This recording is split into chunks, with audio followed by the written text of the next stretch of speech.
বিদ্রোহীদের দামেস্ক দখলের হুমকির মুখে গত ৮ ডিসেম্বর দেশ ছেড়ে রাশিয়ায় পালিয়েছেন সিরিয়ার ক্ষমতাচ্যুত প্রেসিডেন্ট বাশার আল আসাদ। সেই ঘটনার কয়েকদিন পরই সামনে এলো এক চাঞ্চল্যকর তথ্য।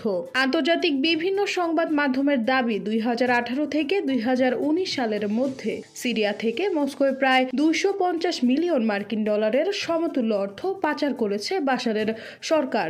এর থেকেই স্পষ্ট, একদিকে যখন গৃহযুদ্ধের কবলে পড়ে সিরিয়ার আমজনতার জীবন দুর্বিষহ হয়ে উঠেছে, অন্যদিকে সেই সময়ই রাশিয়ার সঙ্গে আর্থিক লেনদেন ও বোঝাপড়ার সম্পর্ক আরো মজবুত করেছেন বাশার আল আসাদ। ফলে এখন যে মস্কো তাকে আশ্রয় দেবে সেটা খুবই স্বাভাবিক। সূত্রের দাবি, সিরিয়া থেকে মস্কো এই নগদ অর্থ পাঠানো হয়েছে মূলত মার্কিন ডলার বিল এবং ইউরো নোটের মাধ্যমে। 100 মার্কিন ডলার মূল্যের বিল এবং 500 ইউরো নোট সব মিলিয়ে প্রায় 2 টন ওজনের নগদ অর্থ সিরিয়া থেকে মস্কোয় পাচার করা হয়েছে।